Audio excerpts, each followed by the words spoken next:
8:30 को आपका एक्सीडेंट होता है और 9 o'clock आप मेंस की एग्जाम देने जा सकते हैं। इंटरव्यू से पहले 1 महीने तक आप हॉस्पिटलाइज्ड है और उससे 1 वीक पहले आप दिल्ली जाके उसकी प्रिपरेशन कर सकते हैं। तो luck has to come with you, उसको आना पड़ेगा और आपको आईपीएस बनाना पड़ेगा। कि मैं एग्जाम के लिए निकला, मेंस मेरा था, सुबह GS3 का पेपर था। 8:30 को मेरा स्कूटी स्लिप हो गया, मेरा लिगामेंट इंजरी हो गया, लेफ्ट हैंड में इंजरी था, सीट से ब्लीडिंग हो रहा था। लेकिन मेरे पास 2 ऑप्शन थे।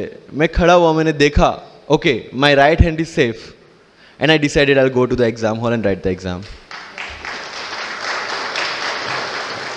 मेरे पास 2 ही ऑप्शन थे, या तो मैं वहां से उठ के रोने लगूं, यार मेरे साथ ही ऐसा क्यों हुआ, मेरा एक्सीडेंट हो गया, मेरा मेंस खराब हो गया, और हॉस्पिटल जाओ।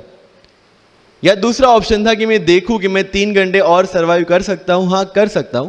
मैं मेंस के लिए एग्जाम हॉल में गया। ये जितने भी फोटोग्राफ्स लगे हैं, सर ने जैसे बताया कि जितने भी इंसान सक्सेसफुल हुए, अगर आप उसकी लाइफ स्टोरी देखेंगे तो कहीं ना कहीं एक मोमेंट आता है जहां पे वो इंसान की जो स्ट्रगल है वो पीक पे हो जाते हैं। वो इस मोमेंट पे आपको डिसाइड करना है कि आपको वहां से यू टर्न लेना है या आपको वहां से आगे निकलना है। इन सब लोगों ने डिसाइड किया कि उनको वहां से आगे निकलना है, एंड दैट इज द फंडा ऑफ लाइफ। सक्सेस उन्हीं को मिलता है जो इस स्ट्रगल वाले मोमेंट से आगे निकलने की सोचता है। जब भी आपको लगे कि आपके सिर पे बहुत मुसीबत है, जब भी आपको लगे कि आप हर तरह से गिर चुके हैं, जब भी आपको लगे कि आपके पास कोई ऑप्शन नहीं है, तब एक चीज आप अपने दिमाग में लाइएगा कि यही मोमेंट है जहां से आपकी तकदीर बदलने वाली है।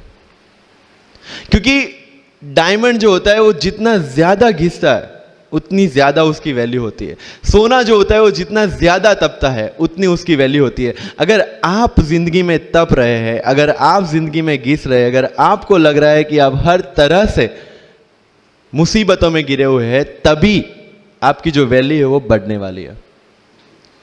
और यही मेरा एटीट्यूड रहा है। लोग बोलते हैं कि तुम्हारी फाइनेंशियल कंडीशन ठीक नहीं थी, पापा इलेक्ट्रिशियन थे, मम्मी हाउसवाइफ थी, डायमंड के कारखाने में काम करती थी, उसके बाद उन्होंने मैरिज में रोटियां बनाने का काम किया और उस तरह से मैं पढ़ा। लेकिन जब मुझे पूछा जाता है कि ऐसी कौन सी चीज है आपकी लाइफ में जो आप बदलना चाहते हो, एंड आई सेड नथिंग। क्योंकि अगर वो चीजें नहीं होती मेरी लाइफ में तो शायद आज आपके सामने में नहीं होता। तो अगर लाइफ में प्रॉब्लम्स है, अगर लाइफ में स्ट्रगल है, जैसे सर ने बताया struggle is a part of life and I strongly believe in that. Bharat वर्ष का सपना चंद्रगुप्त ने देखा, चाणक्य ने देखा, और उस भारत वर्ष को बनाने के लिए जब ये संघर्ष जारी था, और तब राजा धनानंद की डॉटर दुर्धरा से चंद्रगुप्त को प्यार हो जाता है, और जब चाणक्य उनको बोलते कि नहीं तुम्हें उससे दूर रहना है, तब चंद्रगुप्त बोलता है आचार्य, कभी कभी सोचता हूं कि जिंदगी में या ये भारत के सम्राट बनने के लिए इतना त्याग, इतना बलिदान ना देना होता तो।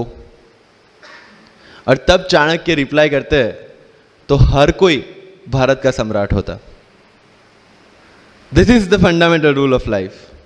अगर आईएएस बनने के लिए, आईपीएस बनने के लिए सैक्रिफाइस करना नहीं पड़ेगा, अगर उसके लिए आपको त्याग नहीं करना पड़ेगा, तो आज पूरे इंडिया में हर घर में आपको आईएएस आईपीएस मिल जाएंगे।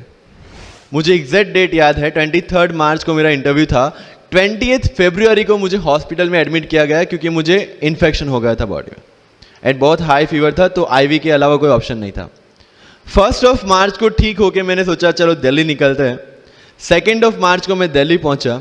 3 मार्च को वापस से टॉन्सिलाइटिस का अटैक होने की वजह से फ्लाइट लेके वापस से पालनपुर, अहमदाबाद, अगेन हॉस्पिटलाइजेशन। 15 मार्च को I got relieved from the hospital. 16 मार्च को मैं दिल्ली पहुंचा, और 23 मार्च को I gave my UPSC interview. तो 1 महीने का हॉस्पिटलाइजेशन। उसके बाद जब दिमाग में ये था कि मेरे साथ जो लोग इंटरव्यू दे रहे हैं वो 1 महीने से प्रिपरेशन कर रहे हैं, एंड 1 महीने से मैं हॉस्पिटल में था, again I thought this is the moment to prove yourself. I went to the interview, और पूरे इंडिया में 2nd highest marks in interview.